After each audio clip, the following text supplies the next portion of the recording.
عزیزان گرامی وقار، ایک خاتون مدینے کی ایسی آئی تھی میدان احد میں ہی، جب اس کے جوان بیٹے کی لاش میدان میں ہے، آ کر کے وہ اپنے بیٹے کو دیکھنے سے پہلے حضور سے اجازت لیتی ہے، آقا میں اپنے جوان بیٹے کی لاش دیکھنا چاہتی ہوں، اجازت ہے؟ حضور نے فرمایا جاؤ دیکھ سکتی ہوں۔ جب وہ آئی تو جانتے ہو کیا کر رہی تھی؟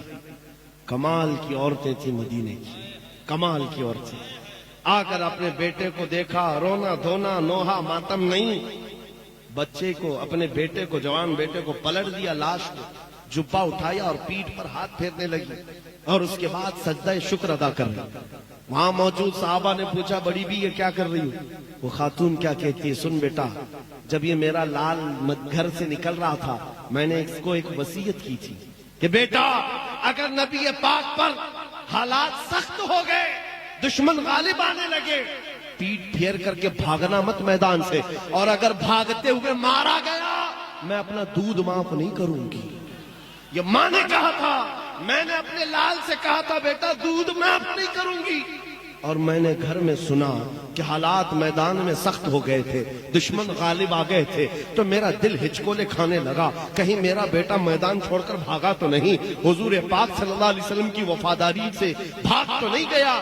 بعد میں پتا چلا نہیں میرا بیٹا بھی شہید ہو گیا، پھر بھی دل گھبرا رہا تھا کہ کہیں بھاگتے ہوئے تو نہیں مارا گیا ہے، بھاگتے ہوئے تو نہیں مارا گیا ہے۔ میں آ کر مدینے سے دوڑتے ہوئے صرف اس لیے اپنے بیٹے کی لاش کو پلٹ کر پیٹھ کو ہاتھ پھیرتے ہوئے دیکھ رہی تھی کہ کہیں پیچھے سے تیروں سے مار کھا کر مرا تو نہیں ہے۔ پھر میں نے سجدہ شکر اس لیے ادا کیا کہ میرے بیٹے کی پیٹھ پر ایک بھی تیر کا نشان نہیں ہے، جو نشان کھایا ہے سینے پر زخم کھا کر کے انتقال کیا۔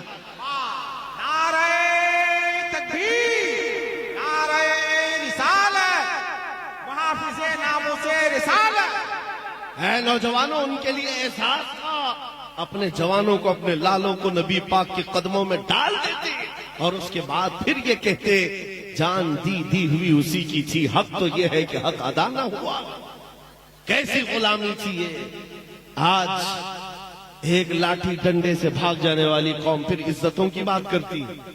آج ہمارے لیے ضرورت ہے اس بات کی میرے عزیزوں، میں آپ کو نہ لڑنے کی بات کر رہا ہوں، نہ چاقو چھری بارود بندوق تلوار کی بات کر رہا ہوں، بس اتنی تو بات کرتا ہوں، آ جاؤ جامع عشق محمد تو پہن لو، ایک بار نبی پاک کے اخلاق پر اتر کر کے تو دیکھو، تم جس گلی سے بھی گزرو گے تمہاری خوشبو سے کئی کیڑے یوں ہی مر جائیں۔ ہاں، مقابلے کی ضرورت نہ پیش آئے، تمہارا چلنا پھرنا کئی لوگوں کی موت کا سبب بن جائے۔ دشمنوں کو انگلی اٹھانے تو دور کی بات ہے، نظر اٹھا کر دیکھنے کی ہمت نہ ہو۔ ہم نے دیکھا ہے 100 سال پہلے جامع عشق محمد پہن کر بریلی کی سرزمین سے جب امام احمد رضا قلم اٹھائے تھے، اس کی خوشبو 100 سال بعد آج تک محسوس کی جاتی ہے۔ یہاں تو خوشبو محسوس کی جاتی ہے، لیکن نجدی قلعوں کے اندر آج بھی زلزلہ محسوس کیا جاتا ہے۔ اس اعلیٰ حضرت کے قلم نے کیا زلزلہ پیدا کیا تھا، کیا زلزلہ پیدا کیا تھا۔ کیوں میرے عزیزو، اعلیٰ حضرت کون سی فوج بنائے تھے، کون سی فوج، کہاں لے کر کے نکلے تھے، کس میدان میں آئے تھے؟ آپ تاریخ پڑھ کر کے بتاؤ۔ وہ بریلی کی سرزمین پر اپنی خانقاہ میں بیٹھ کر کے جہاد کر رہے تھے قلم سے۔ اس کا مطلب یہ ہے میرے عزیزو، حضور پاک کا دفاع کرنے کے لیے صرف تلوار ہی کی ضرورت نہیں۔ اللہ کریم حالات زمانہ کے اعتبار سے تمہیں جو طاقت عطا کیا ہے اس طاقت سے دفاع کرو، زبان ہے تو زبان سے، قلم ہے تو قلم سے، اخلاق ہے تو اخلاق سے دفاع کرو۔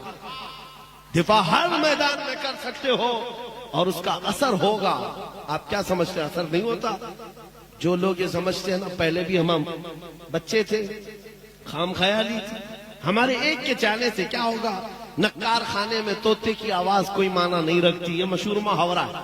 جہاں بڑے بڑے ڈھول بج رہے ہوں وہاں طوطا پکارے تو کہاں جا آئے، لیکن یہ محاورہ الٹا ہے۔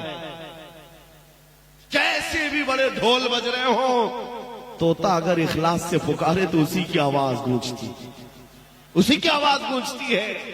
2 سال پہلے جس پاکھنڈی کو ہم نے پکارا تھا وہ کوئی 50,000 کا مجمع نہیں تھا، وہ کوئی بہت بڑی کانفرنس نہیں تھی، وہ کوئی بہت بڑے میڈیا پلیٹ فارم سے نہیں پکارا گیا تھا، ایک مسجد تھی سامنے 50 لوگ بیٹھے ہوں، لیکن درد کے ساتھ جب پکارا سٹیک نشانہ سیدھے اسی کتے تک پہنچا۔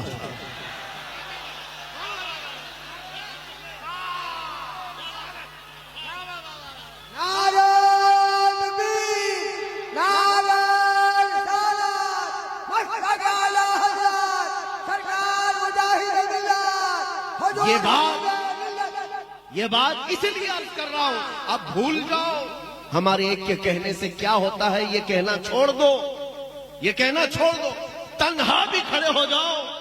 تمہارا کام ہے بولنا، پہنچانا تو میرے رب کی شان۔ ہم نے دیکھا ہے پورے صرف ہندوستان ہی نہیں، پورے عالم اسلام میں یہ آواز۔ میں تو سال بھر کے بعد حج کے لیے گیا تھا، اور حج کر کے جب واپس میں اپنے بال منڈا رہا تھا، حلق کروا رہا تھا، تو جو حجام ہمارے بال منڈا رہے تھے وہ آگے سے پیچھے سے دیکھا اور اس کے بعد کہا آپ سلمان اظہری ہیں نا؟ میں نے کہا ہاں ہے۔ تو سامنے کھڑے ہو کے کہا وہ دن کیسے تھے، ہم رات بھر مکہ میں رہ کر سوتے نہیں تھے کہ صبح آپ کا کون سا پیغام آنے والا ہے، ہم دیکھ رہے تھے۔ اس کے بعد ایک واقعہ یہ، میں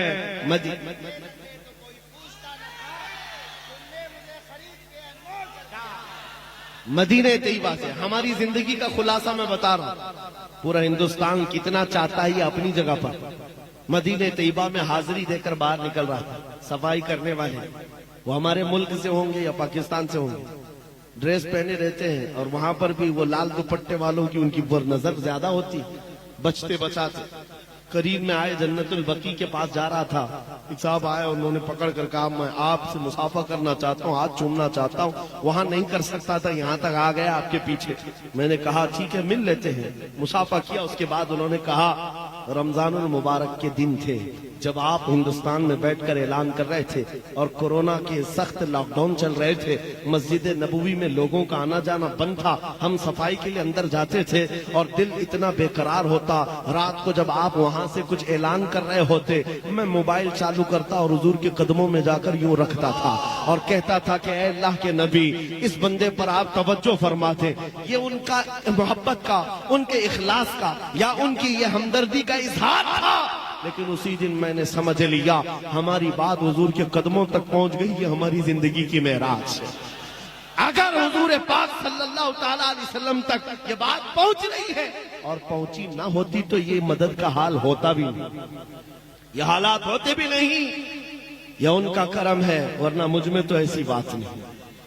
عزیزان گرامی وقار، میں تمہیں یہ بات کے لیے ساری چیزیں بتا رہا ہوں، میں اپنی تعریف کرنا یا بڑائی مارنے کا قائل نہیں ہوں، صرف اسی لیے کہہ رہا ہوں یہ کہنا بھول جاؤ کہ میرے ایک سے کیا ہوتا ہے، یہ سب بھول جاؤ۔ علماء کے لیے بھی ہمارے چاہنے سے کیا ہوتا ہے، کچھ نہیں، اللہ کے چاہنے سے وہ تو ہوتا ہے۔ رب تبارک و تعالیٰ جب چاہے جس کی آواز جہاں پہنچانا ہے وہ پہنچاتا ہے۔ ارے میاں آپ تو انسان ہیں، آپ تو حضور پاک کے عاشق ہیں، امت ہیں۔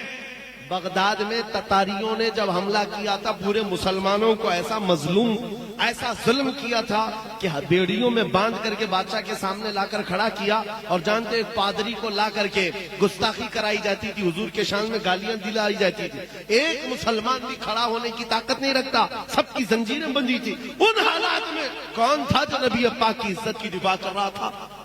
فتح الباری، علامہ ابن حجر اسقلانی فتح الباری کے مصنف، انہوں نے یہ واقعہ بیان کیا ہے۔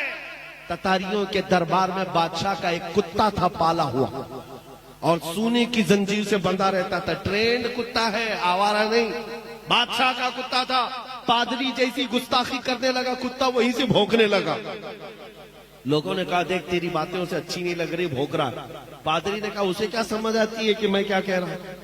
پھر وہ حضور کی شان میں توہین کر رہا تھا، کتا پھر بھونکنے لگا۔ لوگوں نے پھر کہا نہیں تیری ہی بیان پر بھونک رہا ہے۔ اس نے کہا نہیں میرے بیان پر نہیں بھونک رہا ہے، وہ ایسی ہی ہے۔ سپاہیوں نے کہا وہ پاگل کتا نہیں، بادشاہ کا کتا ہے، یوں ہی کسی پہ بھونکتا نہیں۔ وہ عیسائی پادری پھر جب ہرزہ سرائی شروع کیا تیسری بار، تاریخ گواہ ہے میرے عزیزوں، وہ کتا زنجیر توڑ کر نکلا، اور ایسا نکلا کہ دم زدن میں اس عیسائی پادری کی چھاتی پر چڑھ کر چیر کر کے ٹکڑے کر دیا اور اس کو دم زدن میں ختم کر دیا. اس کتے کی ہیبت پورے دربار میں طاری تھی. کوئی اسے چھونے کی ہمت نہیں کر رہا تھا, کوئی پکڑنے کی ہمت نہیں کر رہا تھا. بادشاہ بھی کھڑا ہو گیا, سب کھڑے ہو گئے.